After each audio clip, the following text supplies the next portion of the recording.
très rapidement une petite genèse. Je me représente, Dominique Bertrand, le directeur du théâtre d'Aurillac, pour s'il y a eu de nouveaux arrivants.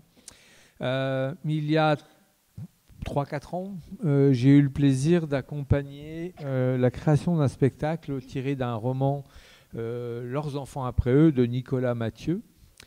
Bouquin qui m'avait beaucoup plu. Il parlait d'une vallée sidérurgique dans la Lorraine, là-haut, et je suis, on n'entend peut-être plus avec mon accent, mais je suis de là-bas, presque de la Meuse, mais juste à côté.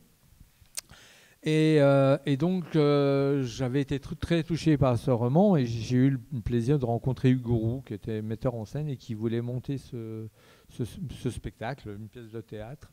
Donc je les ai accompagnés, enfin le théâtre les a accompagnés, pardon, et ce spectacle a eu lieu, il était très beau. Et du coup, ça a développé ma curiosité de poursuivre dans cette thématique, et donc je me suis intéressé aux travaux de Benoît Coquart, qui est un chercheur au CNRS, qui a écrit aussi un bouquin qui s'appelle Partir, rester, enfin ceux qui restent, ceux qui partent. Et qui parle aussi des vallées sidérurgiques. Et ça a déclenché en moi l'envie de me dire, mais quel parallèle nous pourrions faire avec ici, ce nouveau pays où j'habite, le Cantal, pays que j'adore et dans lequel je me trouve bien. Et je me suis dit, est-ce que c'est pareil? Est-ce que les jeunes ont cette même difficulté de perspective d'avenir? Est-ce que ces territoires en déshérence, on parlait tout à l'heure dans le reportage de cette diagonale du vide, est-ce que je me suis dit, est-ce que c'est toujours la même chose? Est-ce que c'est pareil? Est-ce que, encore une fois, nos jeunes ont du mal à se situer? Et comment un territoire de montagne et de ruralité marque les jeunes dans leur construction? Et du coup, est-ce que ça les conduit vers effectivement cette absence d'ambition, ou en tout cas ce refus d'ambition et ce refus de se pouvoir prétendre à des métiers d'avenir autres que ceux du territoire? Et là, j'ai eu la chance de rencontrer plusieurs équipes artistiques qui partaient sur cette même réflexion. Alors un point important quand même, c'est que je voulais vraiment que ça ne soit pas on parle sur, mais je voulais qu'on parle avec. Ça, c'était pour moi très important. Donc je me suis tourné vers ces 3 compagnies qui, une avait déjà créé, qui est le spectacle Vacarme ou Comment l'homme marche sur Terre, qui est un spectacle que nous accueillerons au mois d'avril, mais avec 2 créations, celle de Coralie, qu'elle vous a présentée tout à l'heure, et puis une autre de Julie Crantel, qui s'appelle Grandir, et puis le film de Jean Thomas, que j'avais le plaisir que je connaissais déjà, pas Jean Thomas, pardon, on s'est rencontrés aujourd'hui, mais son film que j'avais déjà beaucoup apprécié auparavant. Ces équipes travaillaient sur une enquête de territoire, avaient envie de faire émerger la parole de ces adolescents et d'effectivement de creuser cette dimension de pourquoi certains restent, pourquoi certains partent, quel regard chacun pose sur l'autre et comment on peut revenir, comment on accepte ce qui arrive. Et ça, c'était un élément aussi très important, c'était comment construire le territoire de demain, comment construire un territoire très attractif, attrayant, qui donne envie d'y vivre et qui permette à tous de mieux vivre ensemble. Ça, c'est vraiment aussi ce qui sous-tend ce travail. Nous avons ces 3 créations. Je vais les laisser en parler et vous avez plein de questions à leur poser, donc je ne vais pas m'étendre, surtout que le temps a déjà bien filé. Donc voilà, je passe la parole à la salle. Vous avez à peu près le parcours de notre projet qui donc se déroulera sur plusieurs années. On accueille donc tous ces 3 spectacles, mais nous en aurons d'autres spectacles l'année prochaine qui porteront aussi sur cette thématique de comment grandir dans nos territoires, dits en déshérence, dans cette diagonale du vide, et comment avoir ou pas des projets de partir, de rester.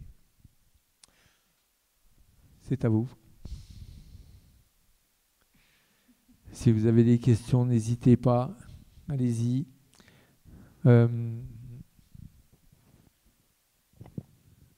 Bonjour, je me présente pour savoir d'où je parle. Donc, je suis Nathalie Chavaroche, directrice de la culture et du patrimoine pour les habitants des 53 communes de Saint-Flour Communauté. Et bon, déjà, merci, parce que c'est, en tous les cas pour moi, 2 œuvres magnifiques. Et en même temps, au-delà du magnifique, l'esthétique, voilà, ça parle voilà, de sujets importants pour soi et avec les autres. Et moi, ma question, à chaque fois, j'ai entendu ceux qui partent et ceux qui restent. Et à chaque fois, je me disais, et pourquoi on ne parle pas de ceux qui viennent? C'est-à-dire que dans ceux qui partent et ceux qui restent, on est quasiment presque dans une opposition, alors que je le vois comme un triangle entre ceux qui partent, ceux qui restent et ceux qui viennent. Voilà, simplement cette question-là. Simplement parce que ça va être un deuxième temps. C'est vrai que pour l'instant, j'ai donné la parole à des artistes qui s'intéressaient déjà à ceux qui choisissent, enfin, ils sont dans cette période où il faut choisir entre partir, rester, et chacun a pu aussi exprimer. Mais Coralie aura plein de choses à nous raconter sur cet élément-là, puisque elle est partie, et puis ben là, ça la grignote de revenir. Voilà. Voilà, c'est vraiment, alors c'est vraiment, j'ai pas voulu m'étendre et je voudrais pas monopoliser la parole, mais on est vraiment sur d'abord sur un travail avec les individus qui vivent ici et comment ils voient l'avenir, mais aussi comment ils voient l'arrivée des hors cadres, des néo-ruraux, si on reprend le langage de la ruralité et de l'agriculture, comment chacun voit cette arrivée-là et comment on se prépare et on peut construire une fraternité qui nous permette de mieux vivre ensemble. Voilà. Mais c'est un deuxième temps. L'année prochaine, nous aurons des spectacles comme Suturé, par exemple, qui abordera vraiment cette thématique-là. Mais maintenant, j'arrête, je me tais. Merci beaucoup. Et moi aussi, Coralie. Je passe la parole dans la salle. Ça me fait penser à un truc, du coup. Nous, on a travaillé surtout avec des jeunes dans les lycées. On a travaillé avec des jeunes juste dans les lycées agricoles. On n'a pas vu que des agriculteurs, des futurs agriculteurs, futures agricultrices, comme vous avez pu le voir. Moi, je ne savais pas qu'il y avait toutes ces formations dans les lycées agricoles.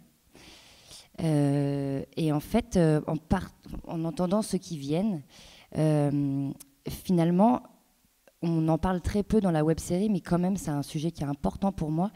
Dans le monde de l'agriculture, il y a ceux qu'on appelle les hors-cadres. Hors-cadre familial, ceux qui, en fait, veulent venir dans le monde de l'agriculture sans avoir d'héritage.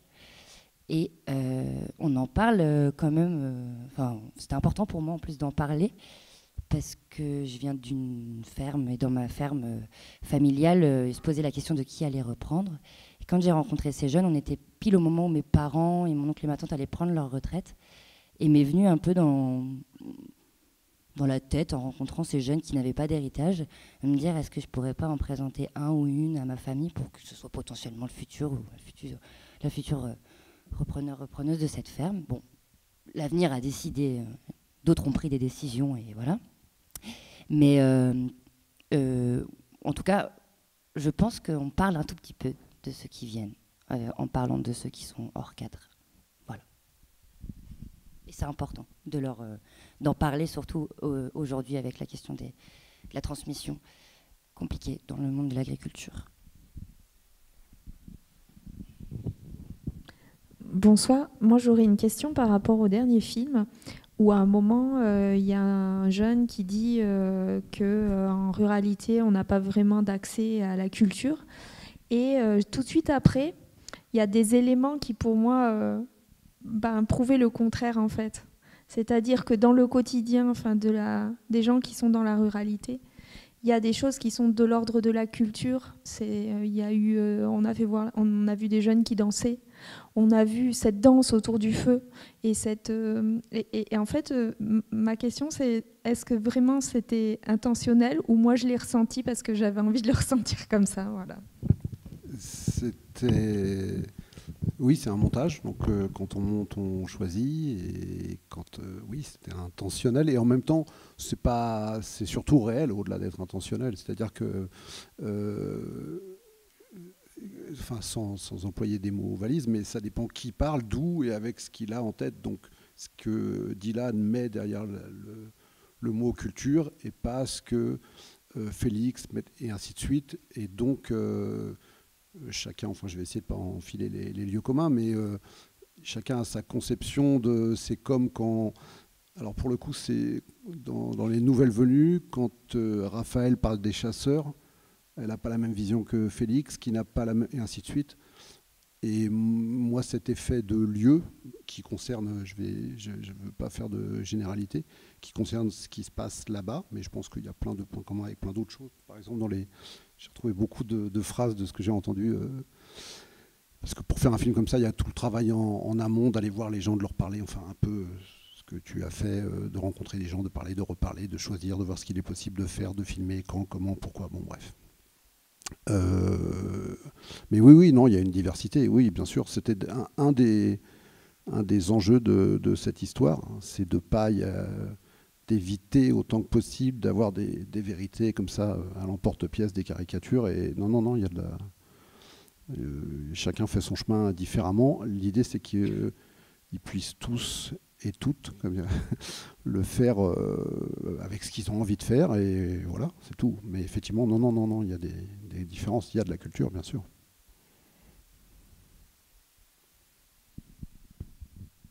Oui, je pense que le problème reste toujours le même, c'est quand on baigne dans une certaine culture et que on a des images, il développait très bien ça en disant que pour les jeunes, ce qu'ils voient c'est à la télévision et qu'ils voient des jeunes qui peuvent aller à l'étranger, qui peuvent aller dans des grandes écoles, qui peuvent... Voilà, comment dirais-je, il n'y a pas de sous-culture. Mais comment, pour eux, est-ce que c'est ça la culture? Non, parce que c'est pas celle qui est développée par les médias et que du coup, elle n'est pas valorisée. Donc, ils ne peuvent pas la considérer, malheureusement, comme une culture au sens propre du terme. Et il faut la défendre. Nelly?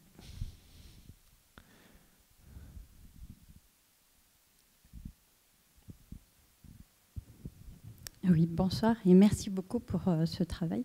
Je fais partie donc de la Fondation Crédit Agricole qui a participé à financer votre travail. On ne regrette pas ce soir d'être là et de découvrir ce que vous avez fait, donc bravo. Et alors j'ai une question par rapport à Lurcy Lévy, très personnelle, parce que ma fille de 16 ans a fait un stage à Street Art City. Et donc pour une ville, Lurcy Lévy, d'à peine 2000 habitants, avoir quelque chose comme Street Art City, qui accueille en fait des artistes du monde entier qui viennent créer dans cette commune toute petite, rurale. Et je trouve qu'on n'en entend pas du tout parler. Est-ce que justement les jeunes, en plus ça parle aux jeunes adolescents, la culture de l'art urbain, j'étais étonnée de ne pas les entendre en parler.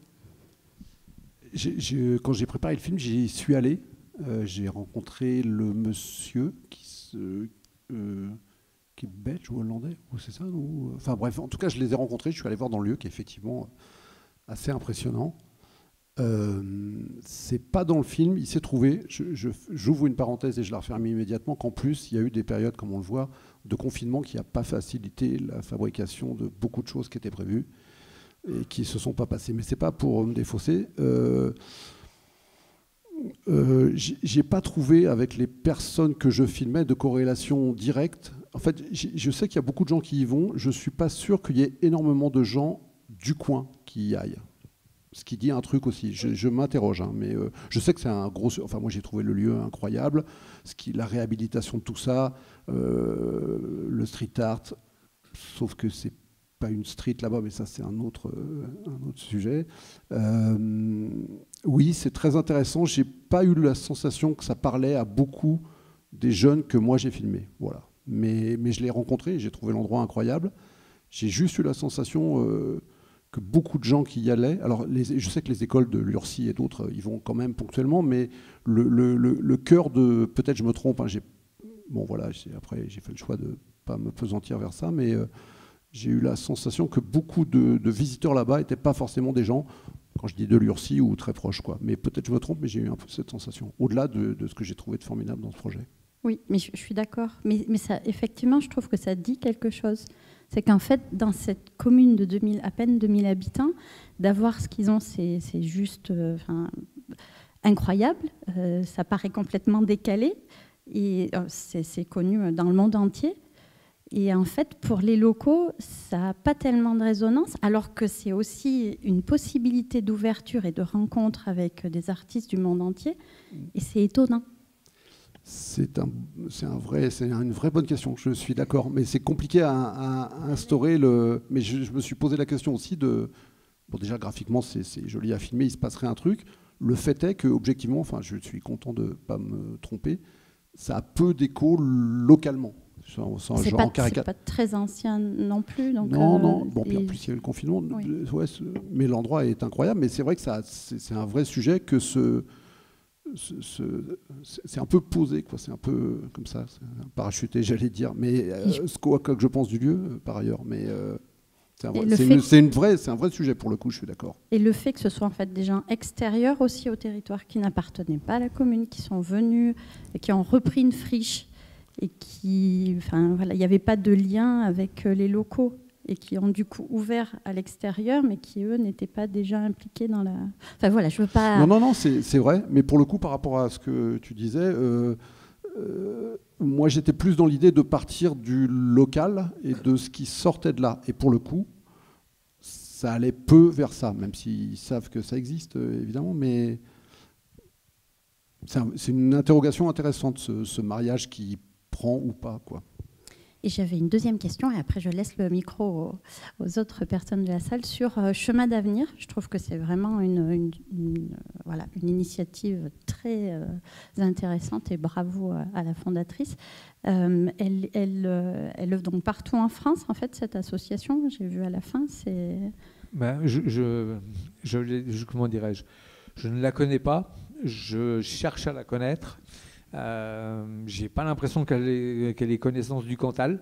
Enfin bon, peut-être que quelques personnes ici pourraient me contredire, je ne sais pas. En moi, étant personnellement, j'en ai jamais entendu parler, mais je rêve de la rencontrer et je vais tout faire pour, c'est sûr, parce que je trouve ce travail passionnant et d'une grande richesse. Moi, je ne suis pas de l'association, évidemment, mais ils ont fonctionné souvent avec les académies. C'était ça leur relais. Et donc, ils sont passés... le Cantal, ça relève de l'Académie de Clermont, je dis une bêtise. Oui. Donc, ils n'étaient pas loin. Moi, je sais que quand j'ai repéré plein d'endroits dans l'Est et ailleurs où était implantée l'association, je me suis baladé un peu partout. Et je suis arrivé dans l'Académie de Clermont-Ferrand et je suis allé à Riom. Je suis allé, je la fais courte, à un certain nombre d'endroits, donc ils sont peut-être pas venus là, mais en tout cas ils sont à Clermont, voilà. Ouais. Non, mais c'est. Les lycées de Saint-Flour, il y a des personnes du lycée de Saint-Flour, je pense que vous en avez entendu parler, vous, au lycée. Moi, sur celui d'Aurillac, j'en ai jamais entendu parler non plus. Je sais pas, il y a des élus aussi. Est-ce que vous avez déjà eu connaissance ? Non. Non, va falloir vraiment qu'on cherche et à les rencontrer et à développer, parce que vraiment, je suis d'accord. Et la faire venir dans le Cantal. Oui, il va falloir qu'on leur fasse connaître notre beau territoire. Et effectivement, les difficultés peut-être des jeunes de se projeter dans l'avenir, et la difficulté aussi de franchir ce pas, parce que en fait, certains peuvent... C'est ce que le film montre très bien aussi, je trouve, que des jeunes arrivent à se projeter dans l'avenir, à avoir des métiers et à avoir une ambition, mais qui est freinée par plein d'éléments, effectivement économiques, familiales et autres. Et j'ai trouvé que ce parrainage, c'est vraiment fantastique, quoi. Et les modèles surtout, les modèles et les exemples qui manquent. Ouais. On remet une couche sur ceux qui partent, ceux qui reviennent. Moi, pour être en contact avec eux, Félix, il a fini... ses 3 ans au lycée agricole, il est en BTS, il est très content. Enfin, voilà, il est dans la... Ils veulent... Bon, là, j'ai juste pondéré en disant il y en a qui sont très très bien. Jolan est revenu de Ghana de sa formation, il est aussi en BTS. Tout va pour le mieux dans le meilleur des mondes. Après, Raphaël, qui qui vient de plus loin, elle est très contente d'être à Moulins, mais voilà, mais il y en a 2 qui sont au lycée agricole et qui sont très contents d'y être sur les 6. Oui, absolument. Voilà.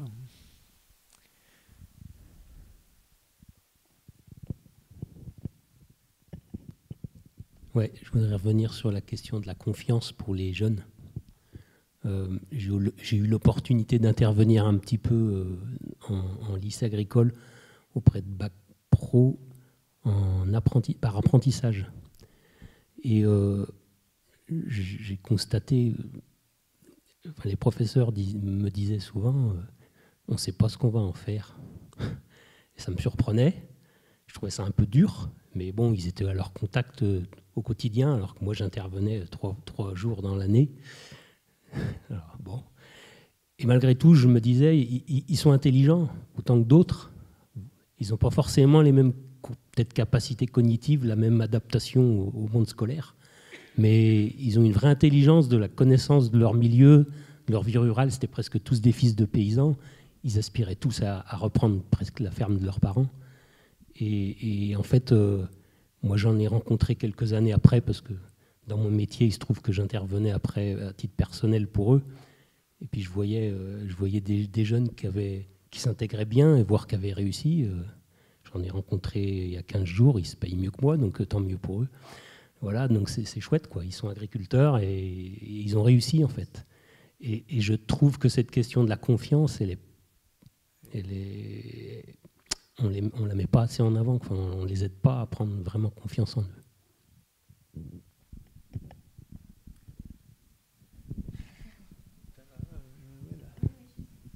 Vas-y. Non, mais oui, je suis d'accord. Nous, on a rencontré aussi la formation des SAPAT, qui est une formation qui est faite dans les lycées agricoles, où il y avait surtout des jeunes femmes. Et je dis ça parce qu'on parle beaucoup de les lycées agricoles, les agriculteurs et les agricultrices. Alors, même si mon spectacle est très axé sur le monde agricole, je trouve que c'est important aussi de rappeler qu'il y a tout un... Enfin, c'est plus large que juste de l'agricole, quoi. Enfin, et il y a beaucoup de jeunes aussi qui sont dans ces endroits-là parce qu'on leur a dit que ce qu'ils rêvaient de faire, ils ne pourraient pas le faire. Et je ne sais pas comment ils font avec ça aussi. Et je ne sais pas comment on peut les accompagner. En tout cas, c'est sûr qu'il y a plein de choses qu'il faut encore faire évoluer. Il faut chercher des solutions, la place aussi pour eux de pouvoir parler, d'échanger entre eux. En tout cas, la web-série qu'on a réalisée, si nous, elle peut être aussi un outil. Il y a un épisode qui s'appelle Choisir ma voix. Utilisez autant que vous voulez en fait cette web-série qui s'appelle Faire parler la terre. Allez chercher les épisodes qui vous intéressent, montrez-la, partagez-la, faites naître des débats avec ça. Enfin, montrez aux autres jeunes aussi qui sont pas les seuls à se poser des questions, qu'il y en a plein qui ont peur, qui doutent, qui sont sûrs, qui ont envie, pas envie d'être là, et que voilà. Enfin, je crois que c'est ça qu'il faut faire peut-être aussi. Peut-être utopique, mais j'aime bien l'espoir. C'est une utopie réaliste. Je me permets de reprendre la parole. Vraiment, j'allais poser cette question. Donc, merci. Là, vous nous encouragez à pouvoir diffuser. Donc, c'est-à-dire que la web-série, on peut la reprendre et la diffuser. Les 2 films que nous avons vus, comment les diffuser ? Je pense évidemment aux établissements scolaires, lycées et collèges sur le territoire de Saint-Flour Communauté, mais surtout, en tous les cas, pour la culture et le patrimoine, on a un très beau musée de France, un écomusée et aussi un label Pays d'art et d'histoire. Et nous travaillons fortement sur l'accompagnement du public et la médiation, donc en travail scolaire directement. Comment on peut reprendre les web-séries, c'est clair, mais les 2 films, voilà, c'est une question pour, en tous les cas, continuer à partager et à faire connaître. faut voir avec la production comme vous l'avez fait. Enfin, moi, je ne suis pas producteur de ce film, donc il faut voir avec la production qui s'appelle 416. Voilà. Effectivement, mais nous c'est un travail qu'on souhaite développer encore pendant quelques années. Donc on peut vous accompagner aussi sur cette démarche. Nous sommes déjà en contact avec la production, donc nous sommes en mesure, et bien évidemment on connaît très bien Coralie et on travaille ensemble. Donc on aura la possibilité, si vous le souhaitez, de mettre en place des actions communes pour poursuivre avec la diffusion de ces films, avec des rencontres, voilà. On reviendra à la charge, hein, vous inquiétez pas. Alors là, ce soir, vous avez le réalisateur, après vous aurez Valérie Jossaume. Voilà, on ne désespère pas d'avoir Benoît, Coquart, enfin voilà. On n'a pas parlé d'Yael Amsalen, qui est aussi une chercheuse qui a écrit un très bon bouquin que je vous recommande vivement. Et là, elle donne vraiment la parole aux femmes avec ces filles du coin, ces filles de ce coin-là. J'ai plus, pardon.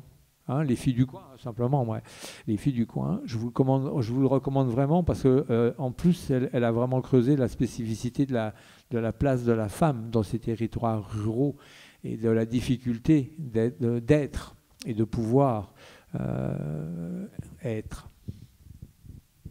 Je reprends aussi la parole. C'est par rapport aux jeunes. Alors, je trouve que c'est bien d'avoir cet angle de dire que les jeunes n'ont peut-être pas assez confiance, n'ont peut-être pas aussi souvent la chance de croiser des personnes avec un parcours professionnel exceptionnel, mais pour le vivre, hein, puisque je suis en ruralité, grande ruralité, mère d'une toute petite commune avec des enfants, et j'ai côtoyé pas mal d'enfants, c'est aussi... Il y en a qui n'ont pas fait d'études ou qui ne sont pas partis parce que c'est un attachement profond à leur territoire et c'est pas par manque d'ambition, mais leur ambition c'était de rester sur leur territoire. Le métier importait peu, mais c'était principalement, alors sans jugement, c'était principalement de rester sur leur territoire. Pour ma part, mes enfants font des études, mais mon fils aîné a fait de longues études et malgré tout, une fois qu'il a terminé, il m'a dit « Eh bien non, je n'exercerai pas ce métier-là, je veux rester ici. » Donc voilà, je voulais juste partager ça, c'est que les jeunes aussi ont des fois le choix, font aussi des études, mais il y en a quelques-uns en fait, eh ben, ils sont tellement ancrés dans leur territoire parce que c'est vrai qu'on vit dans un... C'est un peu préservé, petite école, petit collège, petit lycée, une vie paisible, calme peut-être. La vie fait peur aussi, hein, parce qu'on est dans la ruralité, c'est aussi des fois un territoire préservé, sans jugement, c'est pas, mais qui fait peur. Et donc, bon, il y a aussi peut-être ça qui fait qu'ils ont envie de rester sur le territoire, mais il y en a quelques-uns, voilà. S'ils restent, c'est pas par manque d'ambition. Mais voilà, c'est juste ce que je voulais partager. On se gardait bien de fin. Ah non, mais c'était sans jugement, hein, sans jugement. Mais c'était pour compléter en fait, parce que là, on avait cet angle vraiment où et puis c'est super hein, de cette association où donner la parole aux jeunes. Mais c'est vrai que qu'il y a ça, il y a ce côté-là aussi qui est prégnant en ruralité. Mais alors donc vraiment, il y avait surtout pas cette volonté, bien évidemment, de voilà, on a vraiment l'envie de poser un regard très bienveillant sur la ruralité, sur le monde rural et le monde agricole. Ça, c'est une première chose. Et je vous rejoindrai. Alors, tout à l'heure, je parlais rapidement du spectacle Grandir. Grandir, c'est Julie Crantel. Julie Crantel, elle est de Montsalvi, donc ça parle à tout le monde.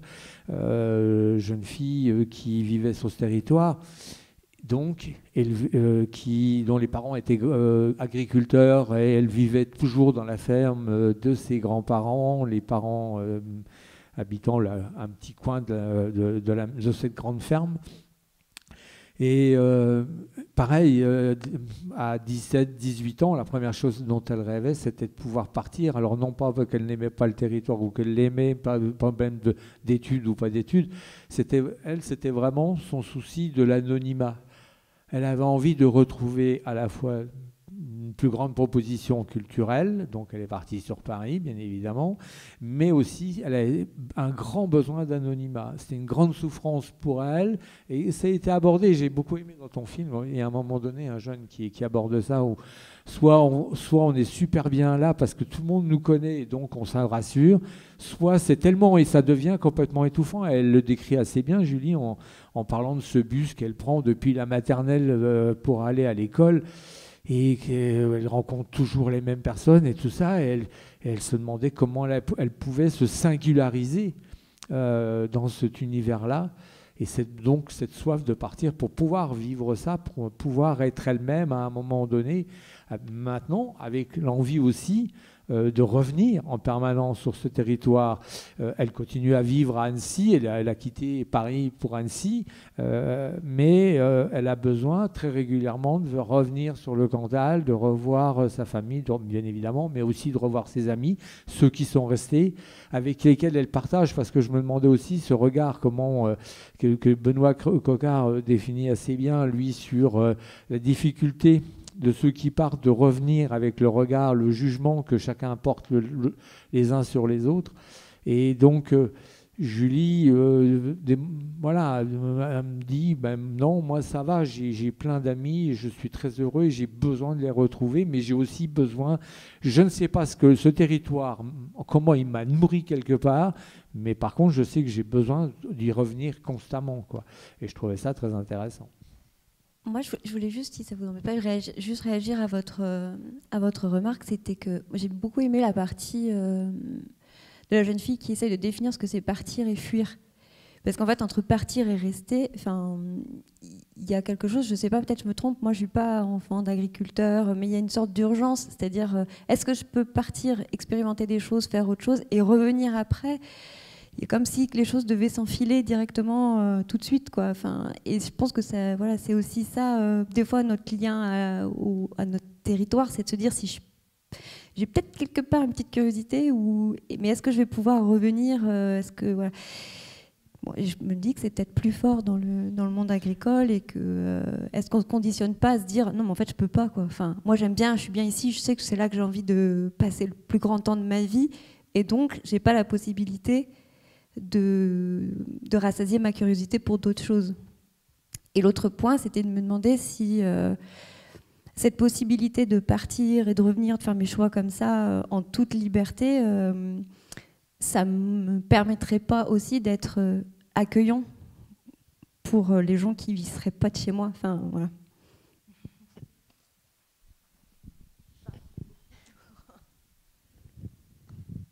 Peut-être que vous souhaitez répondre ou échanger par rapport à ce qui vient d'être dit. Je ne voulais pas...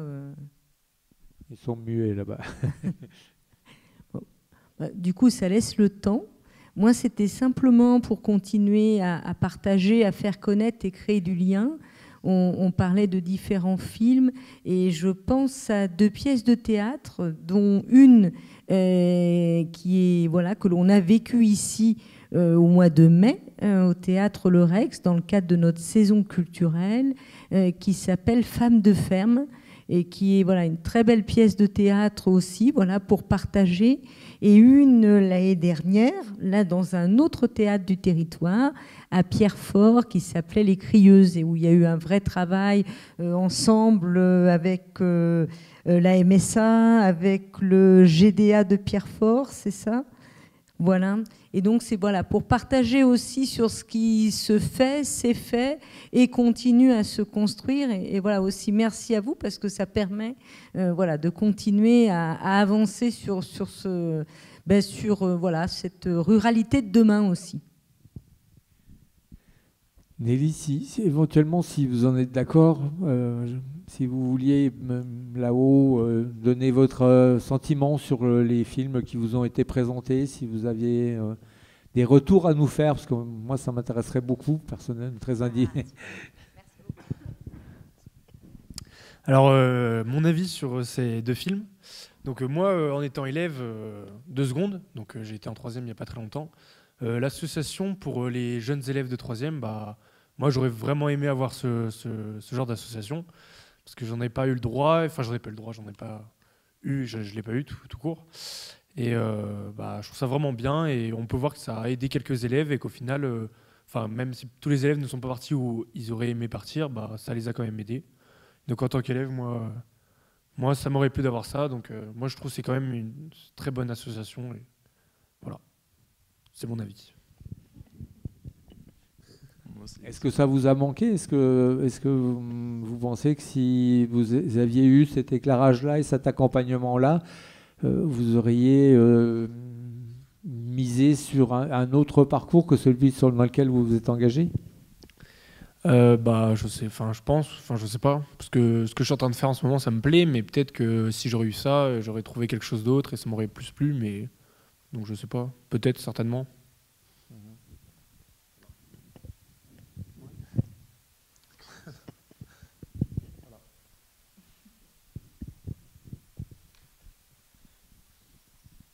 La question de l'information, quoi, de l'accès à l'information pour faire ses choix éclairés. Et vous qui les accompagnez du coup au lycée agricole, vous avez envie de réagir? Donc là, ce soir, ce sont des élèves qui ne sont pas de la filière agricole. Des élèves en NJPF, des futurs GMNF, comme on a pu voir dans le premier documentaire, et puis un élève en agroalimentaire. Alors, après, pour la filière agricole, ça fait une quinzaine d'années maintenant que j'enseigne. J'avais pas du tout conscience, en fait, au début, de ceux qui veulent être là et ceux qui sont nés pour être là. Avec le temps, c'est une question que je me suis posée, que je me suis parfois posée avec mes élèves, mais sans aller trop loin, parce que ça peut être en fait très douloureux pour certains d'entre eux.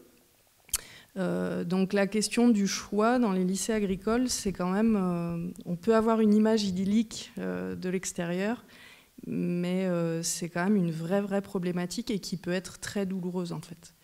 Et cette problématique de si je pars, je ne pourrai pas revenir, parce que finalement sur l'exploitation familiale, il se sera passé autre chose et sans moi, ça c'est très douloureux. Pour des jeunes qui auraient un peu de curiosité, mais qui en même temps souhaitent s'installer derrière leurs parents. Voilà. Moi, j'aimerais revenir sur tout ce qui a été dit tout à l'heure, sur le manque de confiance des élèves. Moi, je pense, je vous donne mon avis, après, voilà, vous en pensez ce que vous voulez, hein, mais...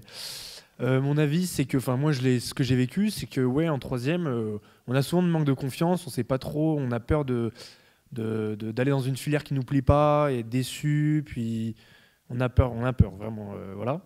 Mais moi, je pense que juste, il y a moins de, il y a pas des vraies personnes avec qui on peut en parler, et on a que des gens de notre âge, du coup, des élèves aussi, et ils en savent pas plus que nous, du coup, ça nous avance à rien. Et je pense, c'est pour ça que je parlais de l'association, c'est que l'association, on rencontre vraiment des élèves dans les filières où on veut aller, ou même on a vu un spécialiste pour la biologie marine. Vraiment, je pense que ça peut aider un peu, c'est pour ça que je dis ça. Et je pense que le manque de confiance, c'est vraiment qu'on ne sait pas et on saute un peu dans le vide, j'ai l'impression. Et donc, voilà. Et on est juste informé grâce à des sortes de revues ou de ce que nous disent des profs, sauf que ça peut toujours changer à travers tous les profs, donc voilà.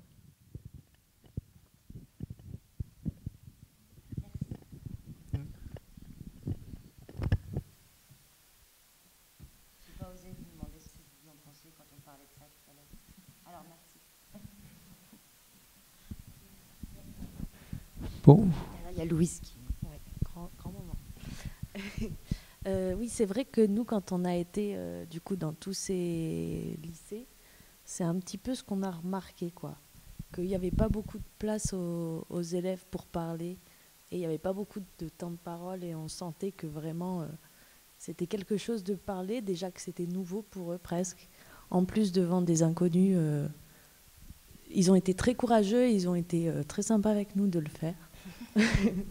Et en effet, oui, on s'est vraiment rendu compte qu'il n'y avait pas d'espace dédié aux jeunes de parler de quoi que ce soit, en fait, de l'avenir, mais aussi du présent et de ce qu'ils étaient en train de vivre, quoi. Et c'était un peu dommage. Mais quelque part, on s'est dit que peut-être leur laisser un peu de place et que c'était chouette de faire ça avec eux, quoi. Et c'est bien parce que ça amorce un peu ma question, c'est comment s'est passée la rencontre, comment s'est placé ce temps de confiance qui a permis de libérer la parole de ces jeunes. Comment ça s'est passé? Comment s'est passée la rencontre et comment c'est pas toujours simple de faire parler devant une caméra des adolescents. Et donc, comment vous avez instauré un climat de confiance?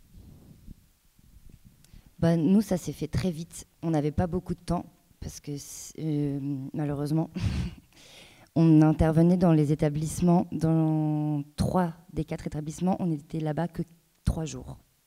3 jours pour tous les rencontrer en 3 heures. On a fait 3 heures en fait de temps collectif.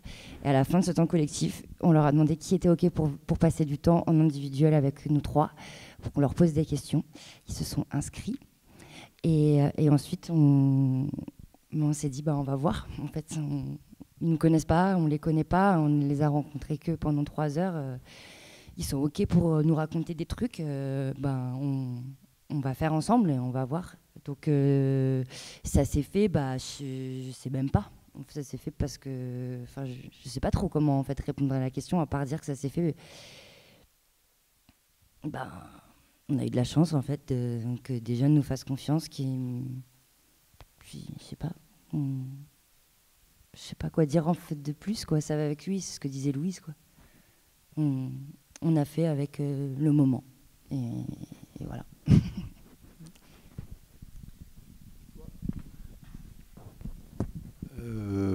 Alors ça s'est fait comme ça au début. Ce qui est plus compliqué, c'est quand on met de la mise en image de la vie, quand on filme la vie. C'est-à-dire que ça s'est passé comme ça au début, d'abord sans caméra, et puis parler, enfin exactement la même chose, plutôt sans caméra d'ailleurs. Et puis après, c'est comment on... Mais là, c'est plus un truc de narration, de comment on fabrique une histoire, avec quels ingrédients, avec des personnages différents les uns des autres, qui n'ont pas les mêmes lieux, qui n'ont pas les mêmes envies, qui n'ont pas les mêmes histoires. Qu'est-ce qu'on peut filmer? Est-ce qu'ils veulent bien ou pas? Enfin, il y a d'autres paramètres qui rentrent en compte et qui sont plus, entre guillemets, lourds parce que c'est pas des acteurs, parce que c'est de l'humain, c'est du réel, et que il y a plusieurs étapes successives, mais qui sont totalement normales, saines. Voilà, quoi, on débarque pas comme ça chez les gens en disant tac tac badaboum, je vais te filmer. Enfin, ça prend le temps que ça prend, c'est normal et tout va bien.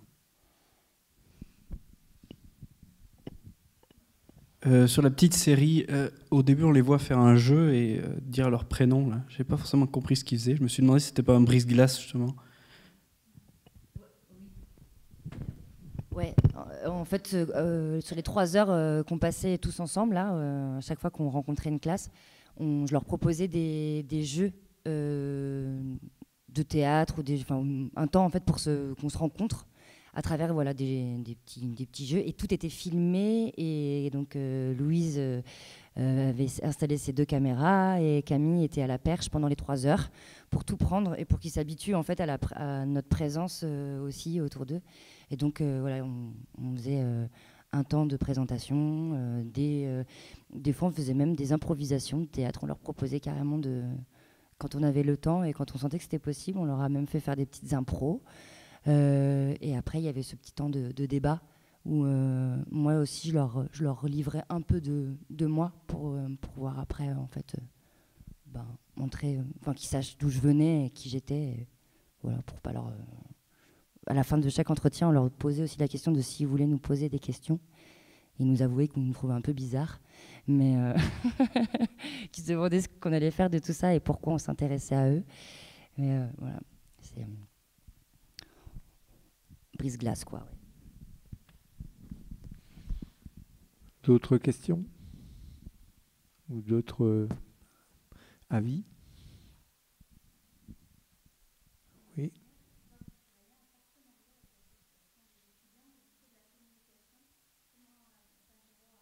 Oui. Alors, ils se sont accrochés sur la dimension enquête, comme le titre l'indique.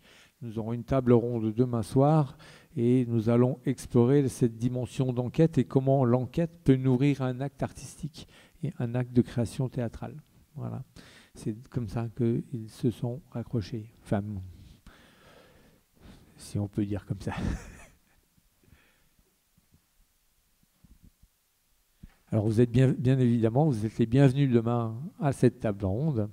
Je pense qu'elle va être hyper intéressante. Vous avez vu les personnes. Nous retrouverons nos amis sur le plateau, mais ils seront accompagnés de Julie Crantel qui sera là pour parler de Grandir.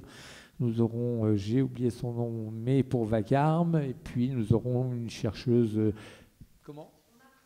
Oui, Thomas Pouget, voilà. Et puis, merci. Nous aurons aussi Yassaman, qui est une chercheuse à l'université de Clermont. Enfin voilà, il y a tout ce petit monde sera là avec grand plaisir pour aborder cette question avec vous. Oui, allez-y. Alors moi, ce n'était pas une question, c'était simplement, si justement il n'y avait plus de questions, c'était une invitation pour boire un petit verre là au bar du Rex, donc juste là, parce que c'est un incontournable pour la saison culturelle de Saint-Flour Communauté et ici pour le Rex, mais aussi dans les salles polyvalentes des communes, c'est que le moment convivial après, le pot d'échange, c'est l'après-spectacle qui fait partie du spectacle parce qu'on continue à échanger. Alors je sais que certains, ils ont prévu un resto, d'autres ont prévu de rentrer chez eux. Donc c'est vraiment un petit verre pour ceux et celles qui veulent, juste pour partager les différents mots ensemble. Merci tout plein, avec grand plaisir. Moi, je vais poursuivre juste pour vous rappeler de faire parler la terre jeudi soir au Théâtre d'Aurillac. Il y a encore quelques places si vous souhaitez venir voir ce spectacle.